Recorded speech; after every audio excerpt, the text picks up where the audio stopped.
இதனால் ஏர் இந்தியா விமானி சுமித் சபர்வால் மற்றும் கிளைவ் குந்தர் ஆகியோர் மேடே செய்தியை அனுப்பினர். விமான போக்குவரத்து கட்டுப்பாட்டு அறைக்கு இந்த மேடே செய்தியை அனுப்பினர்.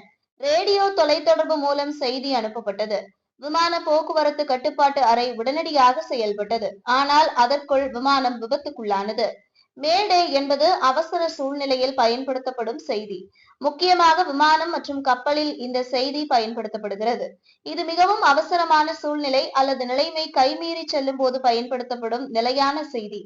1920இல் இந்த வார்த்தை முதலில் பயன்படுத்தப்பட்டது. மேடே என்று செய்தி வந்தால் மிகவும் அவசரமான சூழ்நிலை என்பது விமான போக்குவரத்து கட்டுப்பாட்டு அறை ஊழியர்கள் உட்பட அனைவருக்கும் புரியும். இங்கிலாந்து போக்குவரத்து கட்டுப்பாட்டு அறையில் இருந்த ஃபெட்ரிக் ஸ்டான்சி மெக்ஃப்ராட் இந்த மேடே செய்தி வார்த்தையை அறிமுகப்படுத்தினார். மிகவும் அவசரமான சூழ்நிலையில் விமானி எளிதாக செய்தியை அனுப்பவும் அனைவருக்கும் நிலைமையின் தீவிரம் புரியும் வகையிலும் இந்த வார்த்தையை பயன்படுத்தப்படுகிறது.